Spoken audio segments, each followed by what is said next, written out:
പ്രിയമുള്ള വിദ്യാർത്ഥി സുഹൃത്തുക്കളെ, ഗ്ലോബൽ അക്കാദമി വടകരയുടെ മറ്റൊരു ഓൺലൈൻ ക്ലാസ്സിലേക്ക് എൻ്റെ പ്രിയ വിദ്യാർത്ഥി സുഹൃത്തുക്കൾക്ക് വളരെ സ്നേഹപൂർണമായ സ്വാഗതം. കഴിഞ്ഞ 2 ക്ലാസ്സുകളിലൂടെ ഹിസ്റ്ററിയുടെ ആദ്യ chapter revolutions that influence the world, ലോകത്തെ സ്വാധീനിച്ച വിപ്ലവങ്ങൾ എന്ന് പറയുന്ന 10ാം ക്ലാസ്സിലെ ചരിത്ര പാഠഭാഗങ്ങളിലെ ഏറെ പ്രധാനപ്പെട്ട ഒരു പാഠം. അതിലെ ആദ്യത്തെ 2 പ്രധാനപ്പെട്ട വിപ്ലവങ്ങൾ നമ്മൾ ചർച്ച ചെയ്തു കഴിഞ്ഞു. ഒന്നാം കോണ്ടിനൽ കോൺഗ്രസ്, 2ാം കോണ്ടിനൽ കോൺഗ്രസ് അടക്കം ജോർജ് വാഷിങ്ടൺ അമേരിക്കയുടെ United States of America, American ഐക്യനാടുകളുടെ പ്രസിഡന്റ് ആവുന്നത് വരെയുള്ള അമേരിക്കൻ വിപ്ലവം. അതിനുശേഷം ഫ്രഞ്ച് വിപ്ലവം, 1ാം എസ്റ്റേറ്റുകാരുടെയും 2ാം എസ്റ്റേറ്റുകാരുടെയും 3ാം എസ്റ്റേറ്റുകാരുടെയും കഥ പറഞ്ഞ് റൂസോയുടെയും വോൾട്ടയറിൻ്റെയും മോണ്ടസ്ക്യൂയുടെയും ചിന്തകൾ പങ്കുവച്ച്, അതിനുശേഷം ടെന്നീസ് കോർട്ട് പ്രതിജ്ഞയും, അതിനുശേഷം റോബസ്പിയറുടെ ഭീകരഭരണവും, അവസാനം നെപ്പോളിയൻ ബോണോപ്പാർട്ട് എന്ന് പറയുന്ന ഫ്രഞ്ച് വിപ്ലവത്തിൻ്റെ പുത്രൻ എന്ന് പറയുന്ന നെപ്പോളിയൻ ബോണോപ്പാർട്ടിൻ്റെ ഇതിഹാസ തുല്യമായ പോരാട്ട കഥകളും, അവസാനം ഫ്രഞ്ച് ജനത സ്വാതന്ത്ര്യത്തിൻ്റെ പുതിയ ഒരു വിസ്മയാകാശത്തിലേക്ക് നടന്നടക്കുന്നതും, അതിനുശേഷം നെപ്പോളിയൻ ഫ്രാൻസിൽ നടപ്പിലാക്കിയ പരിഷ്കാര നടപടികളെല്ലാം നമ്മൾ ചർച്ച ചെയ്തു. ഇനി നമുക്ക് ചർച്ച ചെയ്യാനുള്ളത് ആ പാഠത്തിലെ 3ാമത്തെ വിപ്ലവമായ ലാറ്റിൻ അമേരിക്കൻ റവല്യൂഷനാണ്. Latin American revolution. അപ്പോൾ സ്വാഭാവികമായും ആ ഒരു പദം കേൾക്കുമ്പോൾ എൻ്റെ വിദ്യാർത്ഥികൾക്കൊരു സംശയം തോന്നും. കാരണം മുമ്പ് നമ്മൾ ചർച്ച ചെയ്തത് അമേരിക്കൻ റവല്യൂഷനാണ്, അതോ അമേരിക്കൻ വിപ്ലവം. അപ്പോൾ സ്വാഭാവികമായും അവിടെ 2 അമേരിക്ക കൂടെ, അഥവാ ഒന്ന് മധ്യ അമേരിക്കയും അതുപോലെ മറ്റൊന്ന് തെക്കേ അമേരിക്കയും. ആ 2 അമേരിക്കക്കാരുടെ വിശേഷങ്ങളെക്കുറിച്ച്, അവരുടെ വർത്തമാനങ്ങളും അതിനുശേഷം അവിടെ നടന്ന വിപ്ലവങ്ങളുമാണ് നമ്മൾ ചർച്ച ചെയ്യുന്നത്. അപ്പോൾ എന്തുകൊണ്ട് തെക്കേ അമേരിക്കയും മധ്യ അമേരിക്കയും അടങ്ങുന്ന ആ ഒരു അമേരിക്ക എന്തുകൊണ്ട് ലാറ്റിൻ അമേരിക്ക എന്ന പേരിൽ അറിയപ്പെട്ടു എന്നതാണ് നമ്മൾ ആദ്യം ചർച്ച ചെയ്യുന്ന ഒരു പോയിന്റ്. അപ്പോൾ മറ്റുള്ള അധിനിവേശ കൊളോണിയൽ രാജ്യങ്ങളിൽ നിന്നും വ്യത്യസ്തമായി ഈ ലാറ്റിൻ അമേരിക്കയിൽ, അല്ലെങ്കിൽ മധ്യ അമേരിക്കയും തെക്കേ അമേരിക്കയും കൂടിയ ആ ഒരു അമേരിക്കയിൽ കോളനിവൽക്കരണം നടത്തിയത് 2 രാജ്യങ്ങളായിരുന്നു. ഒന്ന് പോർച്ചുഗൽ, മറ്റൊന്ന് സ്പെയിൻ. ഈ പോർച്ചുഗീസുകാരും സ്പെയിനുകാരും തെക്കേ അമേരിക്കയിലും മധ്യ അമേരിക്കയിൽ എത്തുകയും അവരുടെ മാതൃഭാഷയായ പോർച്ചുഗീസും അതുപോലെ സ്പാനിഷും തെക്കേ അമേരിക്കയിലും മധ്യ അമേരിക്കയിലും പ്രചരിപ്പിക്കുകയും അങ്ങനെ ക്രമേണ ആ അമേരിക്കയിലെ വംശജർക്ക് അവരുടെ സ്വന്തം മാതൃഭാഷ ഇല്ലാതാവുകയും പകരം പോർച്ചുഗീസും സ്പാനിഷും സംസാരിക്കുന്ന അമേരിക്കക്കാരായി അവർ മാറുകയും ചെയ്തു. അപ്പോഴും സംശയം ബാക്കിയാണ്, എന്തുകൊണ്ട് ലാറ്റിൻ അമേരിക്ക എന്ന പേര് പറയുന്നു?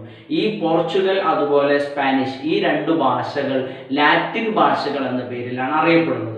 അപ്പോൾ വിദ്യാർത്ഥികൾക്ക് അതിൻ്റെ കറക്റ്റ് ഉത്തരം മനസ്സിലായിട്ടുണ്ടാവും. അഥവാ ഈ ലാറ്റിൻ ഭാഷകളായ പോർച്ചുഗീസ് അതുപോലെ സ്പെയിൻ, ഈ 2 ഭാഷകൾ സംസാരിക്കുന്ന അമേരിക്ക എന്ന ഒരർത്ഥം വെച്ചുകൊണ്ടാണ് ആ വടക്കേ അമേരിക്കക്കും മധ്യ അമേരിക്കക്കും ലാറ്റിൻ അമേരിക്ക എന്ന ഒരു പേര് വരാനുള്ള കാരണം.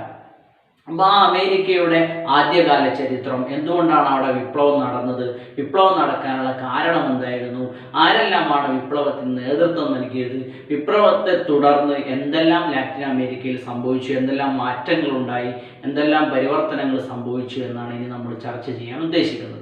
അപ്പോൾ ഞാൻ നേരത്തെ പറഞ്ഞതുപോലെ ലാറ്റിൻ അമേരിക്കയിലേക്ക്, അല്ലെങ്കിൽ മധ്യ അമേരിക്കയും തെക്കേ അമേരിക്കയും കൂടിയ ആ പ്രദേശത്തിലേക്ക് അധിനിവേശത്തിന് വേണ്ടി വന്നത് പോർച്ചുഗീസുകാരും അതുപോലെ സ്പെയിനുകാരുമായിരുന്നു. ഇവരുടെ ഒരു കൊളോണിയൽ ശൈലി, അല്ലെങ്കിൽ അവരുടെ ഒരു അധിനിവേശ ശൈലി ബ്രിട്ടീഷുകാരിൽ നിന്ന് അതുപോലെ മറ്റു യൂറോപ്യൻ രാജ്യങ്ങളിൽ നിന്ന് വിഭിന്നമായിരുന്നു. അവരുടെ സംസ്കാരം അതേപോലെ ലാറ്റിൻ അമേരിക്കയിൽ അല്ലെങ്കിൽ തെക്കേ അമേരിക്കയിൽ പറിച്ചു നടുക, അവിടെ റീപ്ലാന്റ് ചെയ്യുക എന്നതായിരുന്നു അവരുടെ ഏറ്റവും പ്രധാനപ്പെട്ട ലക്ഷ്യം.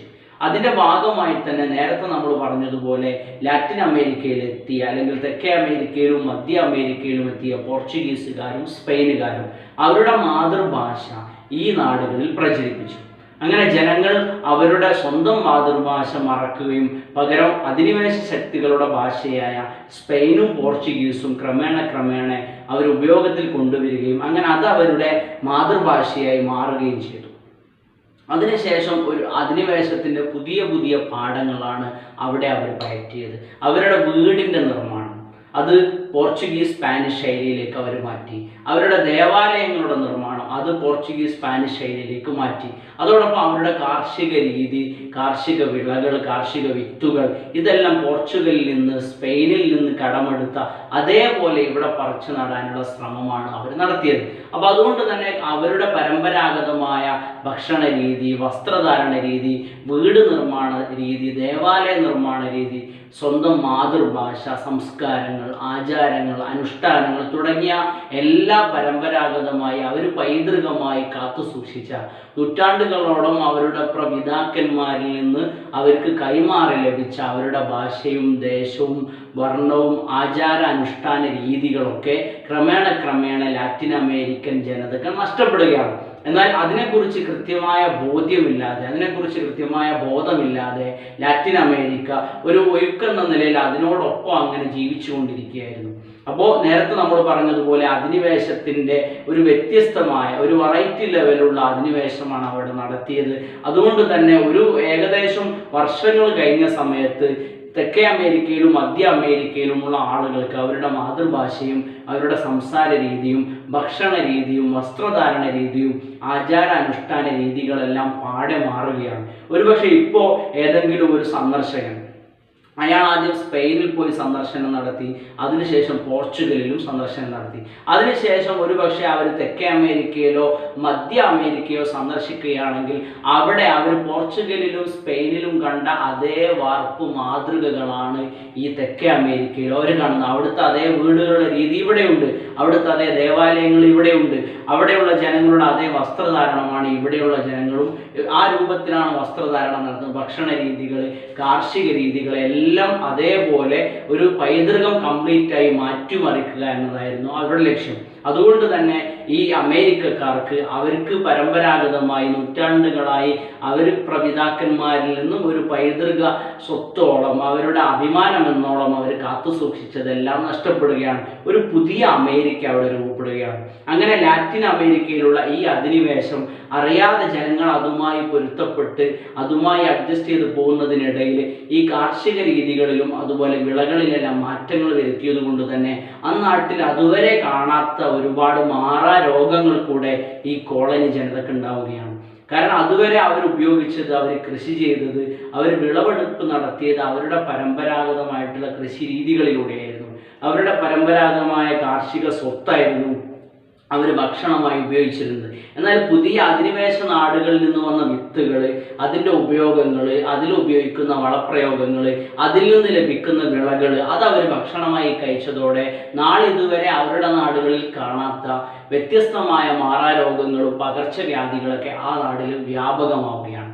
അപ്പോൾ ഈ ഒരു സമയത്താണ് യഥാർത്ഥത്തിൽ ഇതിൻ്റെ വ്യാപകമായിട്ടുള്ള ഫലങ്ങൾ ആ ജനത തിരിച്ചറിയുന്നത്. അപ്പോഴും അതിനെക്കുറിച്ച് കൃത്യമായ ബോധമില്ലാത്ത ആ ജനങ്ങൾക്ക് ബോധവൽക്കരണം നടത്താൻ വേണ്ടിയിട്ടാണ് പ്രധാനമായും ചിന്തകന്മാർ ലാറ്റിൻ അമേരിക്കയിൽ ഉദയം ചെയ്യുന്നത്. ആ നാട്ടുകാർ തന്നെയായിട്ടുള്ള Francisco Miranda, Simon Bolivar, Jose de San Martin തുടങ്ങി പ്രശസ്തരായ ലാറ്റിൻ അമേരിക്കൻ ചിന്തകന്മാർ ലാറ്റിൻ അമേരിക്കൻ കോളനികളിൽ എത്തുകയും അവരുടെ നാട്ടിലെ ജനങ്ങളോട് അവരുടെ ഇപ്പോഴത്തെ പരിതാപകരമായ ദുഃഖപൂർണമായ ദയനീയമായ അവരുടെ അവസ്ഥയെക്കുറിച്ച് അവർക്ക് ബോധവൽക്കരണം നടത്തുകയും ഈ ഒരു അവസ്ഥ മാറി നഷ്ടപ്പെട്ട അവരുടെ പ്രതാപവും അവരുടെ പൈതൃകവും അവരുടെ പരമ്പരാഗതമായ എല്ലാ രീതികളും തിരിച്ചെടുക്കണം എന്നുള്ള രൂപത്തിൽ അവർക്ക് എല്ലാവിധ ആശയങ്ങളും അവർക്ക് ഊർജവും നൽകിക്കൊണ്ട് അവരെ വിപ്ലവത്തിൻ്റെ പുതിയൊരു പാതയിലേക്ക് നയിക്കുകയാണ്. അപ്പോൾ സ്വാഭാവികമായും എക്സാമിന് ചോദിക്കാറുള്ളത്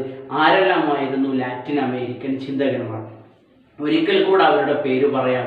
Francisco Miranda, Simon Bolivar, Jose de San Martin. ഈ 3 ചിന്തകന്മാരാണ് ലാറ്റിൻ അമേരിക്കയുടെ ഓരോ കോളനികളിൽ ചെന്നുകൊണ്ട് ഓരോരുത്തരെയും വ്യക്തിപരമായും ഗ്രൂപ്പായും കണ്ടുകൊണ്ട് അവരിപ്പോൾ അനുഭവിക്കുന്ന അധിനിവേശത്തിൻ്റെ കെടുതികൾക്കെതിരെ സംസാരിക്കുകയും അതിനെതിരെ അവരെ ബോധവൽക്കരിക്കുകയും അതുപോലെ പുതിയ വിപ്ലവത്തിലേക്ക്, ഒരു പുതിയ സ്വാതന്ത്ര്യത്തിൻ്റെ നല്ല നാളുകളിലേക്ക് അവരെ നയിക്കാൻ വേണ്ടി വിപ്ലവത്തിൻ്റെ ആശയങ്ങൾ അവർക്ക് പകർന്നു നൽകിയ ആളുകളായിരുന്നു ഈ ലാറ്റിൻ അമേരിക്കയിൽ വന്നിട്ടുള്ള 3 ചിന്തകന്മാർ.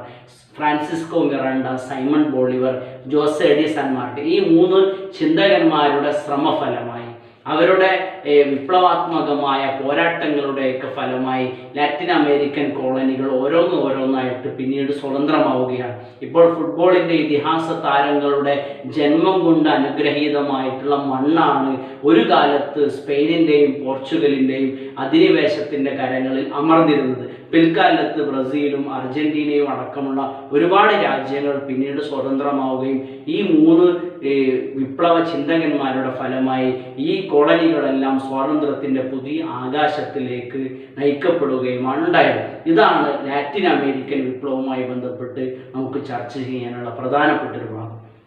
ഇതോടെ ഈ ലാറ്റിൻ അമേരിക്കൻ വിപ്ലവം അല്ലെങ്കിൽ മധ്യ അമേരിക്കയിലും അതുപോലെ തെക്കേ അമേരിക്കയിലും നടന്ന വിപ്ലവത്തിൻ്റെ ഒരു പൂർണ്ണ ഭാഗം ഇവിടെ അവസാനിക്കുകയാണ്. അപ്പോൾ വിദ്യാർത്ഥികൾ നോട്ട് ചെയ്യേണ്ടത് എന്താണ് ലാറ്റിൻ അമേരിക്ക?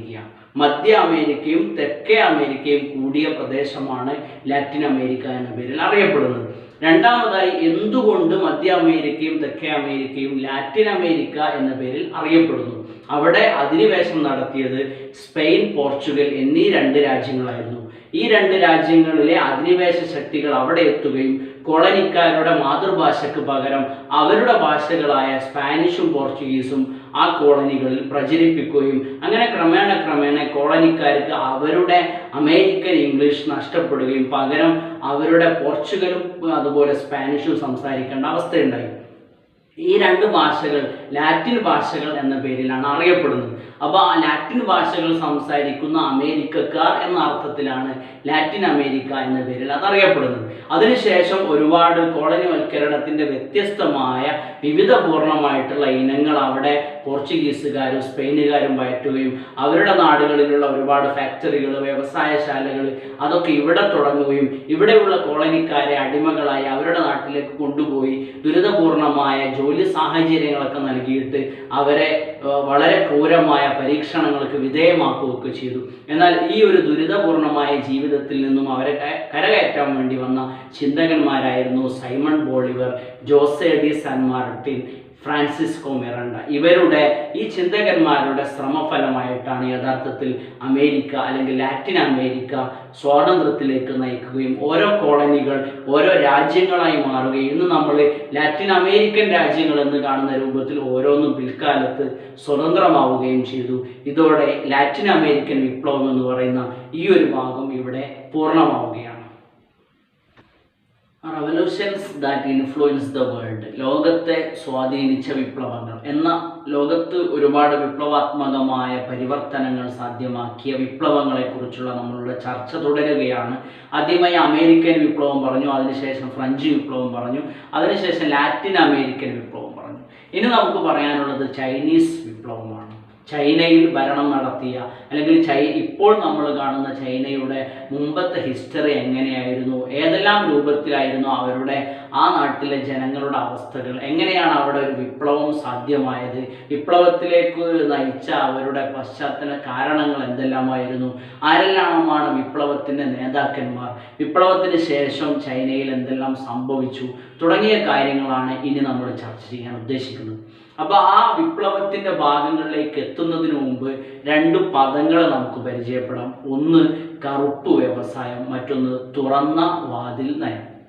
ആദ്യത്തേതാണ് കറുപ്പ് വ്യവസായം. കറുപ്പ് എന്ന് പറഞ്ഞാൽ നിങ്ങൾക്ക് എല്ലാവർക്കും അറിയുന്നത് പോലെ അതൊരു ലഹരി പദാർത്ഥമാണ്.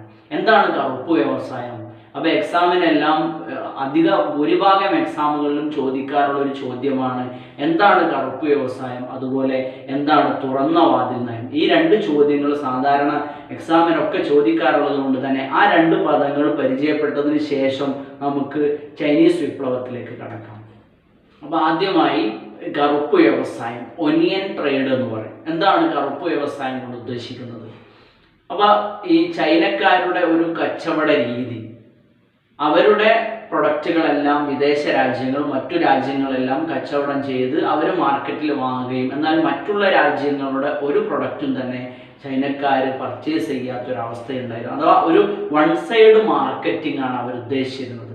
മറ്റുള്ള നാടുകളിൽ നിന്ന്, മറ്റുള്ള രാജ്യങ്ങളിൽ നിന്ന് അവരുടെ പ്രൊഡക്റ്റുകളൊന്നും ഒരിക്കലും തന്നെ ചൈന വാങ്ങുകയോ അവർ ഉപയോഗിക്കുകയോ ചെയ്തിരുന്നില്ല. എന്നാൽ ചൈനയുടെ പ്രൊഡക്റ്റുകൾക്ക് നല്ല ഡിമാൻഡ് ഉള്ളത് കൊണ്ട് തന്നെ മറ്റു രാജ്യങ്ങളെല്ലാം ചൈനയുടെ പ്രൊഡക്റ്റുകൾ വാങ്ങുകയും അതുപോലെ അവർക്ക് സാമ്പത്തിക ലാഭം ഉണ്ടാവുകയും ചെയ്തിരുന്നു. എന്നാൽ ഒരുപാട് കാലം ഇത് നീണ്ടുപോയെങ്കിലും ഒരു വൺ സൈഡ് മാർക്കറ്റിംഗ് നടന്നതുകൊണ്ട് തന്നെ ചൈനയുമായി കച്ചവടം നടത്തിയ ബഹുഭൂരിഭാഗം യൂറോപ്യൻ രാജ്യങ്ങൾക്കും അതൊരു നഷ്ടക്കച്ചവടമായി മാറുകയാണ്. ഇതിനിടയിൽ പലതവണ ഈ മറ്റുള്ള രാജ്യങ്ങളുടെ പ്രൊഡക്റ്റുകൾ വാങ്ങാൻ വേണ്ടി ചൈനയുമായി യൂറോപ്യൻ രാജ്യങ്ങൾ നിരന്തരമായി കോണ്ടാക്ട് ചെയ്യുകയും ഒരിക്കലും തന്നെ ചൈനീസ് ഗവൺമെൻറ്റോ അല്ലെങ്കിൽ ചൈനയുടെ ഭരണാധികാരികളോ അതിന് തയ്യാറാവുകയും ചെയ്തില്ല. ഈ ഒരു സമയത്താണ് അമേരിക്കയുടെ അതുപോലെ ബ്രിട്ടൻ്റെ ഒക്കെ ഒരു കുതന്ത്ര ഫലമായിട്ട് ഈ കറുപ്പ് എന്ന് പറയുന്ന ലഹരി പദാർത്ഥം അത് ചൈനയിലേക്ക് അവരുടെ ഗവൺമെൻറ് അറിയാതെ ഇറക്കുമതി ചെയ്യുകയാണ്. അപ്പോൾ ഈ ലഹരിയുടെ ഒരു പ്രത്യേകത എന്തെന്ന് വെച്ചാൽ ആദ്യമായി അത് ഇൻജക്റ്റ് ചെയ്യാൻ അവർ ശ്രമിച്ചത് യുവാക്കളിലാണ്. യുവാക്കളിലേക്ക് അത് രഹസ്യമായി ആദ്യം എന്നോണം ചെറിയ രൂപത്തിൽ അത് എത്തിക്കുകയും അങ്ങനെ യുവാക്കൾ അത് ഉപയോഗിച്ചു. ലഹരിയുടെ ഒരു പ്രത്യേകത നിങ്ങൾക്കറിയാം, ഒരു തവണ ഉപയോഗിച്ചാൽ അത് വീണ്ടും വീണ്ടും ഉപയോഗിക്കണം എന്നുള്ളൊരു ആഗ്രഹം ഉണ്ടാവും. അങ്ങനെ ക്രമേണ ആഗ്രഹിക്കുന്ന സമയത്തൊക്കെ അത് ലഭിക്കുകയും ചെയ്താൽ ക്രമേണ അയാൾ അതിന് അഡിക്റ്റ് ആവുകയും അതിന് അടിമയായിട്ട് മാറുകയും ചെയ്യും. ഒരുപക്ഷെ പിന്നീട് അടിമയായതിനു ശേഷം ഒരു തവണ അയാൾക്കത് ലഭിക്കാതിരുന്നാൽ വ്യത്യസ്ത രൂപത്തിലുള്ള മാനസിക വിഭ്രാന്തികൾ അയാൾ പ്രകടിപ്പിച്ചേക്കാം. ഒരുപക്ഷെ ആത്മഹത്യ അടക്കമുള്ള സൂയിസൈഡ് അടക്കമുള്ള വിഷയങ്ങളിലേക്ക് അയാളുടെ ജീവിതം എത്താനുള്ള ഒരു സാമൂഹികമായ സാഹചര്യം അതിന് പിന്നിലുണ്ട്. അപ്പൊ ഇതിന്റെ എല്ലാവിധ മെറിറ്റ്സ് ആൻഡ് ഡിമെറിറ്റ്സ് ഒക്കെ അറിയുന്നത് കൊണ്ട് തന്നെ ഇവർ അമേരിക്കയും അതുപോലെ ബ്രിട്ടൻ അടക്കമുള്ള യൂറോപ്യൻ രാജ്യങ്ങൾ ചൈനീസ് ഗവൺമെൻറ് അറിയാതെ ഈ കറുപ്പ് യുവാക്കളിലേക്ക് വളരെ രഹസ്യമായി യുവാക്കൾക്ക് എത്തിച്ചു കൊടുക്കാനുള്ള ശ്രമങ്ങൾ നടത്തുകയാണ്. അങ്ങനെ ചെറിയ രൂപത്തിലൊക്കെ ആദ്യഘട്ടത്തിൽ എത്തിച്ചെങ്കിലും പിന്നീട് അത് വലിയ തോതിൽ ഇറക്കുമതി ചെയ്യുകയും അവർക്ക് അവരുടെ മറ്റു പ്രൊഡക്റ്റുകൾ കച്ചവടം ചെയ്ത് കിട്ടുന്നതിനേക്കാൾ കൂടുതൽ ലാഭം ഈ ഒരു കറുപ്പ് കച്ചവടത്തിലൂടെ, കറുപ്പ് വ്യവസായത്തിലൂടെ, കറുപ്പ് മാർക്കറ്റിങ്ങിലൂടെ അവർക്ക് ലഭിക്കുകയാണ്. അങ്ങനെ നേരത്തെ അവർക്കുണ്ടായിരുന്ന നഷ്ടങ്ങളൊക്കെ ഈ ഒരു ലഹരി പദാർത്ഥത്തിൻ്റെ കച്ചവടത്തിലൂടെ, ഈ ഡ്രഗ് മാർക്കറ്റിങ്ങിലൂടെ അവർ തിരിച്ചു പിടിക്കുകയാണ്. എന്നാൽ ഇതുകൊണ്ട് ചൈനക്കുണ്ടായ നഷ്ടം എന്താണെന്ന് വെച്ചാൽ ചൈനയുടെ കംപ്ലീറ്റ് യുവജനങ്ങൾ അവർ മാനസികമായും സാമൂഹികമായും സാമ്പത്തികമായും തകരാനുള്ള ഒരു മൂല കാരണം ഈ ഒരു കച്ചവടമായിരുന്നു, ഈ ഒരു ട്രേഡിംഗ് ആയിരുന്നു. അതിന് പ്രധാനമായും ഈ ലഹരി കൊണ്ട് തന്നെ സമൂഹത്തിൽ ഉന്നത സ്ഥാനങ്ങളിൽ ഇരുന്ന പല ആളുകളും ലഹരി പദാർത്ഥത്തിൻ്റെ ഉപയോഗം കൊണ്ട് അവരുടെ സാമൂഹിക പദവി നഷ്ടപ്പെടുകയും ജനങ്ങൾക്കിടയിൽ അവരെ ഡീഗ്രേഡ് ചെയ്യുന്ന തരത്തിലേക്ക് അവരുടെ ജീവിതം മാറുകയും ചെയ്തു.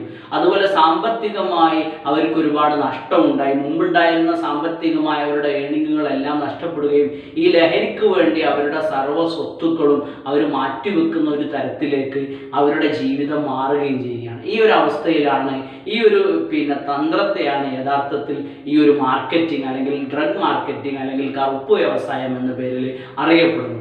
അപ്പോൾ ചൈനീസ് വിപ്ലവത്തിലേക്ക് കടക്കുന്നതിന് മുമ്പ് നമ്മൾ ഫസ്റ്റ് പരിചയപ്പെട്ടത് ഈ ഒരു ഡ്രഗ് മാർക്കറ്റിംഗ് ആണ്, അല്ലെങ്കിൽ കറുപ്പ് വ്യവസായമാണ്.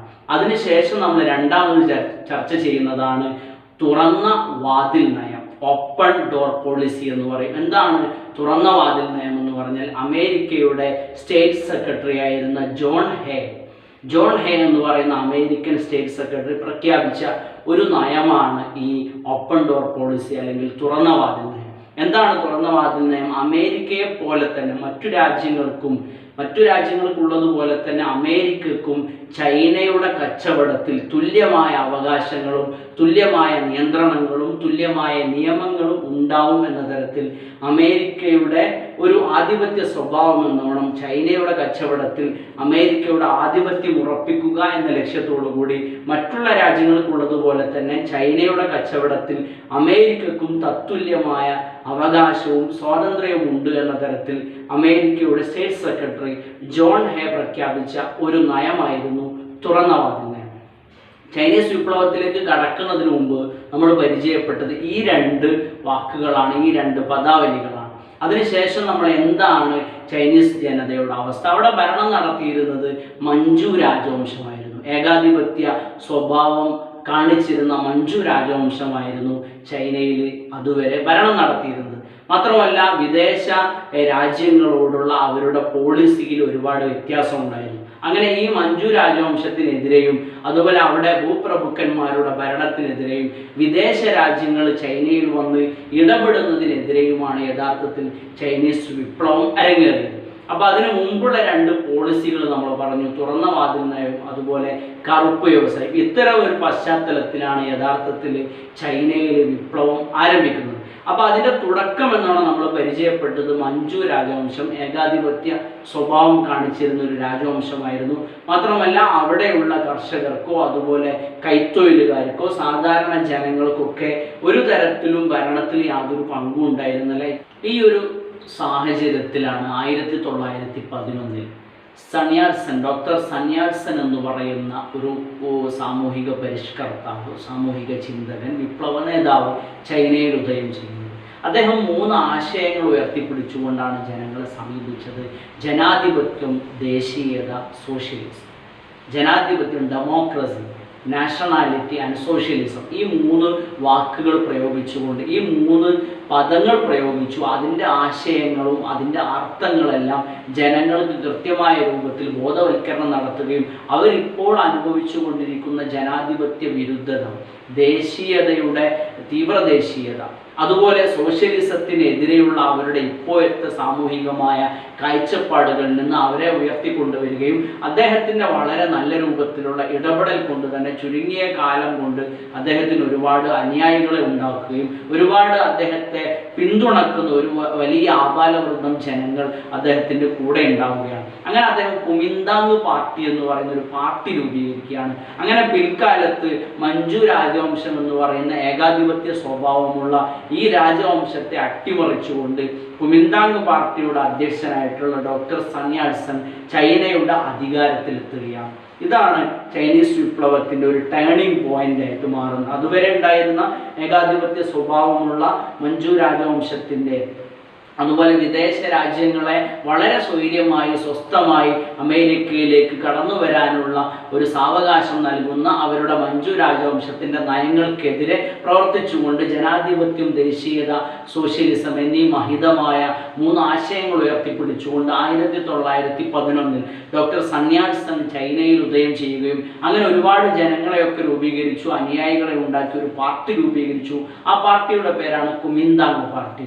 ആ പാർട്ടി പിൽക്കാലത്ത് അവരുടെ സമരങ്ങളിലൂടെ, പ്രവർത്തനങ്ങളിലൂടെ, പോരാട്ടങ്ങളിലൂടെ ചൈനയുടെ അധികാര സ്ഥാനത്തെത്തുകയാണ്. അപ്പോൾ ഇതുവരെയാണ് ഇന്നത്തെ നമ്മുടെ ഒരു ക്ലാസ്. ഈ ഒരു വീഡിയോയിലൂടെ നമ്മൾ ചർച്ച ചെയ്ത് നമുക്ക് ഒരിക്കൽ കൂടെ നമുക്കൊന്ന് റിവൈൻഡ് ചെയ്ത് പറയാം.